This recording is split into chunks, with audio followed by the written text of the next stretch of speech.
Hello student. Today we are starting our new chapter, that is third chapter of plant pathology, that is defense mechanism. In that we have to study defense mechanisms concept and different types of defense mechanism. Let's start. Different plant defend themselves against pathogen in different way for survival. Plants have also developed ability to resist or tolerate various abiotic stress for defending themselves against pathogen by a combination of structural and biochemical, these two defense mechanism. Okay, यामध्ये काय होतं की प्रत्येक plant बघतो आपण की प्रत्येक plant या ठिकाणी स्वतःला पॅथोजनपासून प्रोटेक्ट करण्यासाठी या ठिकाणी वेगवेगळे या ठिकाणी वे शोधत असते किंवा वेगवेगळ्या वेनी प्रोटेक्ट करते. ठीक आहे, कशासाठी? Only for survival. ओके, आणि इन दॅट पिरियड, ह्या पिरियडमध्ये या ठिकाणी ते काय करतात की वेगवेगळ्या या ठिकाणी रेजिस्ट करतात प्लांटला किंवा टोलरेट करण्याची या ठिकाणी आपण जे इम्युनिटी म्हणतो ह्युमन बॉडीमध्ये. ठीक आहे, प्लांटमध्ये त्याला आपण रेजिस्ट किंवा टॉलरन्स म्हणतो. ठीक आहे, तर ते रेजिस्टन्स किंवा टॉलरन्स त्या ठिकाणी ते डेव्हलप करतात आणि अबायोटिक स्ट्रेस असतील किंवा पॅथोजन्सचा अटॅक असतील त्यापासून ते स्वतःला डिफेन्स करतात. ठीक आहे, या ठिकाणी पॅथोजनपासून डिफेन्स करण्यासाठी या ठिकाणी दोन स्ट्रक्चरल अँड बायोकेमिकल डिफेन्स, या दोन डिफेन्स मेकॅनिझमचं या ठिकाणी कॉम्बिनेशन असतं. फर्स्ट आहे structural characteristics. Structural characteristics act as physical barriers and inhibit the pathogen from gaining entrance and spreading through the plant. ठीक आहे, स्ट्रक्चरल कॅरेक्टरिस्टिक्समध्ये काय होतं, स्ट्रक्चरल कॅरेक्टरिस्टिक्स एक फिजिकल बॅरियर, ठीक आहे, एक फिजिकल बॅरियरसारखं ॲक्ट करतं की जे काय करतं, inhibit the pathogen from gaining entrance and spreading through the plant. Okay, प्लांटमध्ये एंट्रन्स करण्यापासून आणि प्लांटमध्ये डिसीज स्प्रेड करण्यापासून या ठिकाणी हा स्ट्रक्चरल कॅरेक्टरिस्टिक्स जे हे फिजिकल बॅरियर म्हणून ॲक्ट करतं. Okay, second is the biochemical reaction that takes place in the cell and tissue of the plant and produce substance that are either toxic to the pathogen or create condition that inhibit the growth of pathogen in the plant. Okay, biochemical reaction जी आहे, तर या biochemical defence मेकॅनिझममध्ये काय होतं, या ठिकाणी plants toxic substance या ठिकाणी प्रोड्यूस करतो आणि पॅथोजन्स जे ते पॅथोजनला या ठिकाणी इनहिबिट त्यांची ग्रोथ जी तर ती इनहिबिट करतं किंवा या ठिकाणी पॅथोजनसाठी टॉक्झिक असणारा पदार्थ किंवा पॅथोजनसाठी हा टॉक्झिक असू शकतो असा पदार्थ त्या ठिकाणी क्रिएट करतो किंवा जरी त्या ठिकाणी ते ग्रो झाले तर त्यांची ग्रोथ जी आहे तर ती ग्रोथ इनहिबिट करण्याचं काम जे आहे तर ते बायोकेमिकल रिॲक्शन म्हणजे बायोकेमिकल सबस्टन्स जे त्या ठिकाणी प्रोड्यूस होतात ते या ठिकाणी प्लांट करतात. ठीक आहे, the combination of structural characteristics and biochemical reactions employ in the defence of plant are different in the different host pathogen system. आता या ठिकाणी स्ट्रक्चरल कॅरेक्टरिस्टिक्स आणि बायोकेमिकल रिॲक्शन्स ज्या आहेत तर ह्या या ठिकाणी प्रत्येक होस्ट प्लांटमध्ये किंवा प्रत्येक पॅथोजन सिस्टीममध्ये या ठिकाणी वेगवेगळं असतं. ठीक आहे, प्रत्येक याच्यामध्ये ह्याचा जो इफेक्ट आहे तो वेगळा असणार आहे. Even same host same pathogen असेल तरी त्यांचं कॉम्बिनेशन हे वेगळं असू शकतं respected to that age of plant, different type of plant organ किंवा कुठल्या टिश्यूवरती या ठिकाणी अटॅक केलेला आहे, त्यांच्या न्यूट्रिशन कंडिशन कशा आहेत प्लांटच्या किंवा वेदर कंडिशन कशा आहेत यावरती या ठिकाणी structural characteristics and the biochemical रिॲक्शन्सचं कॉम्बिनेशन डिपेंड असतं. Okay, next is the existing structural and chemical defense. Basically there are two types of defense mechanism, pre-existing structural and chemical defense and the induced structural and chemical defense. First we have to start with pre-existing structural defense. Okay, the main defense of plant against pathogen is its surface which the pathogen must adhere to and penetrate if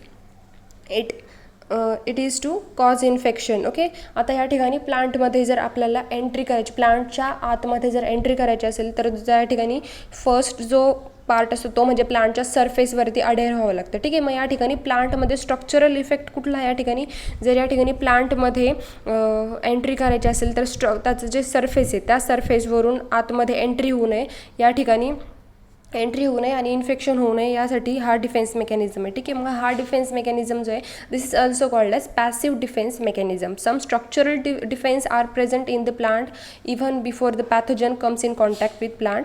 such structure include the amount and quality of wax and cuticle that covers epidermal cell, the structure of the epidermal cell wall, the size, location and the shape of stomata and lenticels, and the presence of tissue made of thick wall cell that hinder the advance of the pathogen on the plant. ठीक आहे, या ठिकाणी प्लांटमध्ये या ठिकाणी काही structural defence जे तर ते ऑलरेडी प्लांटमध्ये प्रेझेंट असतात की पॅथोजन प्लांटच्या कॉन्टॅक्टमध्ये येण्याच्या आधी. ठीक आहे, मग हे स्ट्रक्चरल इफेक्ट जे आहेत मग त्याच्यामध्ये काय काय इन्क्लूड आहे तर ह्याच्यामध्ये अमाऊंट आणि quality of wax, cuticle that covers epidermal cell. ठीक आहे, इपिडर्मल सेल जे त्या इपिडर्मल सेलवरती या ठिकाणी क्युटिकलचं कव्हरिंग असणं. क्युटिकलचं कव्हरिंग हे कसं आहे ऑलरेडी प्लांटमध्ये स्ट्रक्चरल या ठिकाणी इफेक्ट तो आहे, वॅक्स असणं किंवा क्युटिकल असणं. ठीक आहे, वॅक्स असेल, क्युटिकल असेल, इपिडर्मल सेलवरती या ठिकाणी ते प्रेझेंट असतं. ठीक आहे, then structure of the epidermal cell wall. ठीक आहे, इपिडर्मल सेल जी आहे त्या इपिडर्मल सेल वॉलचं या ठिकाणी प्रेझेन्स असणं. त्या इपिडर्मल सेलचं इपिडर्मल सेल वॉलची साईज, त्याचं लोकेशन, त्याचा shape, then shape of stomata, then lenticels. मग हे जे या ठिकाणी किंवा थिक वॉल सेल्स असणं या ठिकाणी हे जे सगळे स्ट्रक्चर आहेत हे ऑलरेडी स्ट्रक्चरल इफेक्ट प्लांटमध्ये किंवा स्ट्रक्चरल डिफेन्स मेकॅनिझम प्लांटमध्ये ऑलरेडी आहेत की जेणेकरून पॅथोजन इझिली प्लांटमध्ये एंटर होऊ नये. ठीक आहे, मग वॅक्स जो आहे या ठिकाणी क्युटिकल जो आहे त्या क्युटिकलच्या वरती या ठिकाणी एक वॅक्सी लेअर असू शकतो किंवा इपिडर्मिस जे आहे ते इपिडर्मिसवरती क्युटिकलचा लेअर असतो की जेणेकरून डायरेक्ट इपिडर्मिस जे आहे ते डायरेक्ट इपिडर्मिसमध्ये एंट्री होऊ नये. Okay, waxes on the leaf and fruit surface from water repellent surface thereby preventing a formation of film of water on which pathogen might be deposit and germinate or multiply. ठीक आहे, या ठिकाणी fruit असेल किंवा लीफचा surface जो असेल त्यांच्यावरती वॅक्सची layer present असणं म्हणजे काय या ठिकाणी हा एक स्ट्रक्चरल डिफेन्स मेकॅनिझम आहे. कसा तर या ठिकाणी वॅक्सचा लेअर असल्यामुळे त्या ठिकाणी तो सरफेस जो आहे तर तो वॉटर रिपेलंट सरफेस बनतो की ज्याच्यावरती वॉटर या ठिकाणी स्टोअर होऊ शकत नाही. जर त्या ठिकाणी वॉटर स्टोअर होऊ शकत नसलं तर त्या ठिकाणी जे पॅथोजन आहेत तर ते पॅथोजन त्या ठिकाणी फॉर एक्झाम्पल फंजाय जे तर ते फंजाय या ठिकाणी त्यांचे स्पोर्स जे आहेत ते जर्मिनेट होऊ शकत नाही किंवा बॅक्टेरिया जे आहेत त्या ठिकाणी मल्टिप्लाय होऊ शकत नाही. अशा पद्धतीने हा या ठिकाणी structural effect. Okay, then a thick mat of hair on plant surface may also exert a similar water repelling effect and may reduce infection. ठीक आहे, या ठिकाणी प्लांटच्या सरफेसवरती या ठिकाणी हेअरी ग्रोथ असते. या ठिकाणी बघा त्या हेअरी ग्रोथची थिक या ठिकाणी जर मॅट त्या ठिकाणी तयार झालेली असेल तर त्या ठिकाणी सुद्धा या ठिकाणी वॉटर जे तर ते स्टोअर होत नाही. It is also exert water repellent effect and reduce the infection. ठीक आहे, त्या ठिकाणी सुद्धा इन्फेक्शनचा जो धोका आहे तर तो रिड्यूस होऊ शकतो. A thick cuticle may increase resistance to infection in disease in which the pathogen enters in host only through direct penetration. ठीक आहे, जर या ठिकाणी क्युटिकल जो आहे तर क्युटिकलचा लेअर जर थिक असेल तर ते सुद्धा या ठिकाणी प्लांटमध्ये इन्फेक्शन रेजिस्टन्सचं या ठिकाणी वर्क करतं की जेणेकरून प्लांट्समध्ये होस्ट प्लांटमध्ये या ठिकाणी पॅथोजन जर एंटर घेणार असेल तर फक्त डायरेक्ट पेनिट्रेशन थ्रू एंट्री घेऊ शकतात. म्हणजे स्टोमॅटा असेल किंवा मग या ठिकाणी इंज्युअर्ड झालेला असेल तर वाउंड झालेलं असेल तर त्याच एरियामधून फक्त पॅथोजन एंट्री घेऊ शकतात. Not from the cuticle or the epidermis area. म्हणजे प्लांटच्या सरफेसमधून ते एंट्री घेऊ शकत नाही. इनडायरेक्ट पेनिट्रेशन ते करू शकत नाही. फक्त डायरेक्ट पेनिट्रेशन थ्रू जर जाऊ शकले तरच. Cuticle thickness however it is not always correlate with resistance and many plant variety with cuticle of considerable thick are invaded easily by direct penetrating pathogen.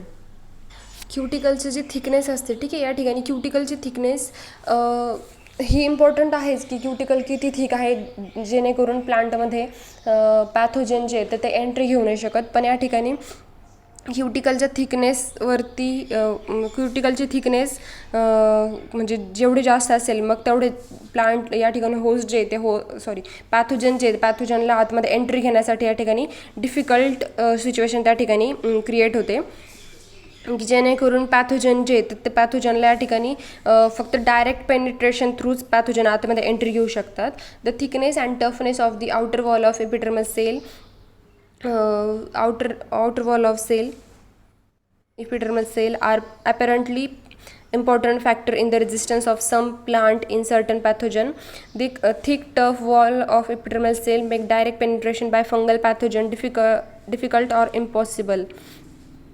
Similar to cuticle. Okay, जर या ठिकाणी प्लांटची sale wall किंवा मग epidermal cell wall जी तर तीसुद्धा या ठिकाणी जर थिक असेल, टफ असेल, तरीसुद्धा या ठिकाणी प्लांटमध्ये आपण जसं म्हणतो की या ठिकाणी क्युटिकल जर थिक असेल तर क्युटिकल थिक असल्यामुळे त्याला एंट्री घेता येत नाही, त्याला डायरेक्ट पेनिट्रेशन हा एक ऑप्शन असतो. पण जर या ठिकाणी इपिडर्मल सेल वॉल जर थिक असेल, म्हणजे समजा इपिडर्मलची जी सेल वॉल आहे तर ती जर थिक असेल तर वाउंडमधून सुद्धा या ठिकाणी त्याला पॅथोजनला फंगल पॅथोजन जे जनरली फंगल पॅथोजनला एंट्री घेणं हे डिफिकल्ट किंवा इम्पॉसिबल त्या ठिकाणी होऊन जातं. Okay, the next is the although the majority of pathogen can force their way through closed stomata, some wheat variety in which the stomata open late in the night are resistant because the germ tube of spore germinating in the night dew desiccate due to evaporation of the dew before the stomata begins to open.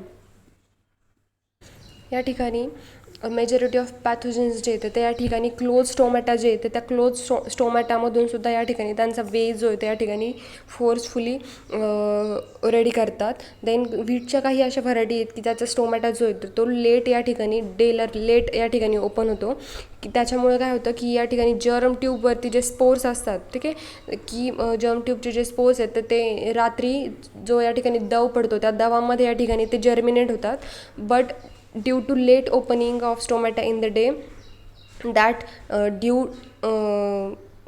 get evaporate before the stomata begins to open. ठीक आहे, या ठिकाणी ते जे दवमध्ये जे spores germinate होतात due to late opening of stomata, this dew is get evaporated before the stomata begins to open. ठीक आहे, स्टोमॅटा ओपन होण्याच्या आधीच या ठिकाणी ते जे जर्मिनेट झालेले स्पोर्स आहेत किंवा या ठिकाणी स्पोर्स असतील जर्मिनेट झालेले तर ते त्या ठिकाणी जर्मिनेट या ठिकाणी एंट्री घेऊ शकत नाही. ठीक आहे, या ठिकाणी काही स्टोमॅटाचे तर त्या स्टोमॅटामध्ये या ठिकाणी एंट्री घेणंसुद्धा त्या ठिकाणी त्यांना डिफिकल्ट होतं because of narrow entrance and the broad elevated guard cell. Okay, तो सुद्धा या ठिकाणी एक रेजिस्टन्स प्लांटमध्ये असू शकतो. Lenticels are open in outer wall involves the gases exchange. They are weak point in the defence unless the cork cell within them are suberized. After suberization the periderm formation lenticels are more resistance to invasion by pathogen. ठीक आहे, lenticels जे आहेत lenticels प्लांटमध्ये या ठिकाणी gases एक्सचेंजसाठी या ठिकाणी open होतात आउटर वॉलमधून. तर या ठिकाणी लेंटिसेल्स ओपनिंग हा एक प्लांटमध्ये फक्त वीक पॉईंट आहे. बाकी जर आपण या ठिकाणी बघितलं तर स्टोमॅटामध्ये सुद्धा या ठिकाणी स्ट्रक्चरल डिफेन्स मेकॅनिझम आपण बघू शकतो. इपिडर्मल असेल, क्युटिकल असेल, हे सगळे काय झाले प्लांटमध्ये ऑलरेडी असलेले स्ट्रक्चरल इफेक्ट झाले. Okay, then next is the pre existence biochemical defence. Okay, आपण बघितलं pre existence structural defence. Now we have to study pre existing biochemical defence.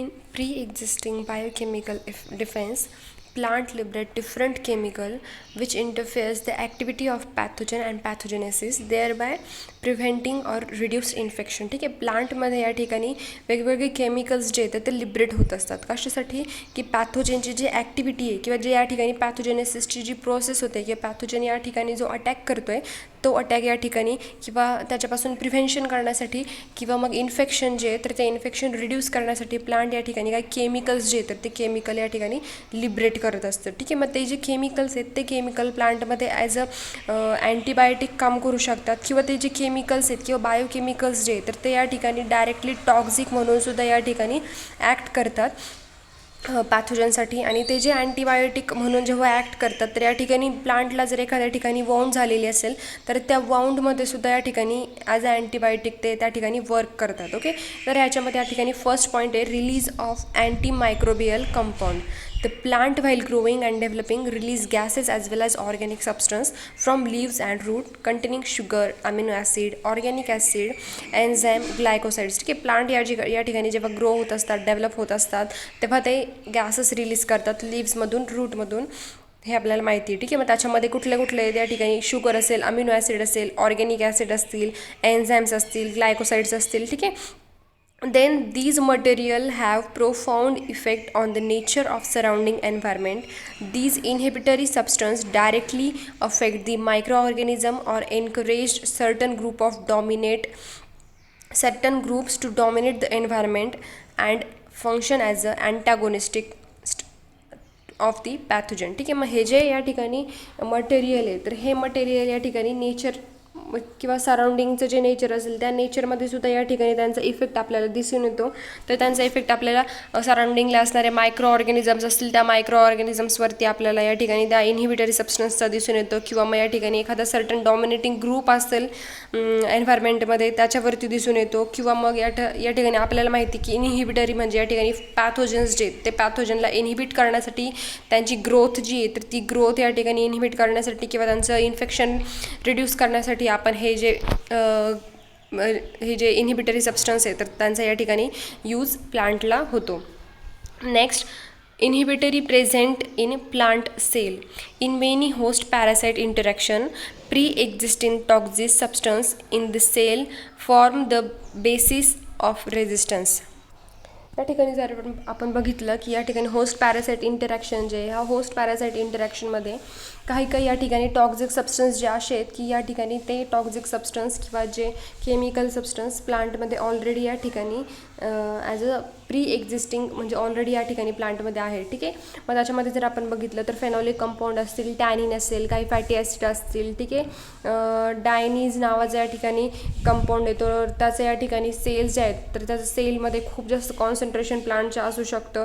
तर हे सगळे जे बायोकेमिकल कंपाऊंड आहेत हे प्लांटमध्ये या ठिकाणी ॲज अ रेजिस्टन्स म्हणून ॲक्ट करतं. ठीक आहे, मग या ठिकाणी जर आपण अजून कंपाऊंड बघितले तर सॅपोनिन असेल किंवा टोमॅटिन या नावाचं या ठिकाणी हे जे कंपाऊंड आहे तर टोमॅटोमध्ये असतं. देन ॲव्हेनॅसिन नावाचं कंपाऊंड या ठिकाणी किंवा केमिकल जे बायोकेमिकल ते ओट्समध्ये असू शकतं. तर हे जे या ठिकाणी बायोकेमिकल्स आहेत तर यांना अँटीफंगल मेम्ब्रेनोलायटिक ॲक्टिव्हिटी या ठिकाणी त्यांच्यामध्ये असते. देन आपण जर बघितलं प्लांट सरफेसचे जे सेल्स आहेत तर त्यांच्यामध्ये या ठिकाणी हायड्रोलायटिक एन्झाईम असतं. हे हायड्रोलायटिक एन्झाईम म्हणजे ग्लुकॅनेज असेल किंवा कायटिनेज असेल तर हे एन्झाईम काय करतं की प्लांट पॅथोजन्स जे आहेत प्लांटमध्ये एंट्री करण्यासाठी जेव्हा त्या ठिकाणी अडेअर होण्यासाठी येतं तेव्हा त्यांची जी सेल वॉल असेल तर त्या सेल वॉलमधले जे कंपोनंट आहेत तर त्या सेल वॉलचे कंपोनंट या ठिकाणी ब्रेकडाऊन करण्याचं काम ग्लुकॅनेज आणि कायटिनेज म्हणजे हायड्रोलायटिक एन्झाईम्स जे तर ते या ठिकाणी करतात. Then next point is the essential nutrient and growth factor. The fact that many facultative saprophytes and most of the obligate parasite are host specific and sometimes they are so specialized that they can grow and reproduce only on certain variety of those species suggests that for these pathogen the essential nutrient and growth factors are available only in these hosts. Absence of these nutrient and stimulant make the other variety and species unsuitable host. ठीक आहे, या ठिकाणी त्यांनी काय सांगितलं की काही सॅप्रोफाइट्स असतील किंवा पॅरासाइट्स असतील तर त्या ठिकाणी होस्ट स्पेसिफिक असतात की या ठिकाणी ते एका पर्टिक्युलर किंवा सर्टन व्हरायटीवरतीच ते पॅथोजन जे तर ते या ठिकाणी ग्रो होतात किंवा रिप्रोड्यूस होतात. तर त्यांच्यासाठी ते न्यूट्रिएंट असतील किंवा ग्रोथ फॅक्टर असतील तर ते त्या पर्टिक्युलर होस्टमध्येच या ठिकाणी अवेलेबल असतात. जर ते त्या ठिकाणी ग्रोथ फॅक्टर असतील किंवा न्यूट्रिएंट असेल किंवा स्टिम्युलस असतील तर ते त्या ठिकाणी जर अब्सेन्स असेल तर अदर व्हरायटी जी असेल किंवा स्पेसीज असेल तर त्याच्यासाठी ते अनसुटेबल असतं ते होस्ट जे तर तो होस्ट त्या ठिकाणी अनसुटेबल असतो.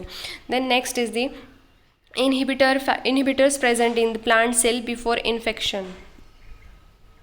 या ठिकाणी प्लांटमध्ये इन्हिबिटरी अँटीमायक्रोबियल सबस्टन्स जे आहेत किंवा इन्हिबिटरी अँटीमायक्रोबियल कंपाऊंड्स या ठिकाणी प्लांटमध्ये प्रेझेंट असल्यामुळे एक किंवा एकापेक्षा जास्त या ठिकाणी इन्हिबिटरी अँटीमायक्रोबियल कंपाऊंड जे आहेत ते प्लांटमध्ये प्रेझेंट असल्यामुळे प्लांट जे आहेत या ठिकाणी डिसीज जे आहेत डिसीजला रेजिस्टन्स करू शकतात. जो डिसीज सर्टन पॅथोजनपासून सुद्धा या ठिकाणी होऊ शकतो. ठीक आहे, मग त्यालाच आपण फायटो अँटिसिपिन्स असं म्हटलं जातं. तर या ठिकाणी हे जे फायटो अँटिसिपिन्स आहेत हे प्लांटमध्ये बिफोर इन्फेक्शन प्लांटमध्ये हे इंड्यूस होतात. त्यामुळे प्लांट जे आहेत ते डिसीजला रेजिस्ट करू शकते. Okay, lack of essential substance for the pathogen.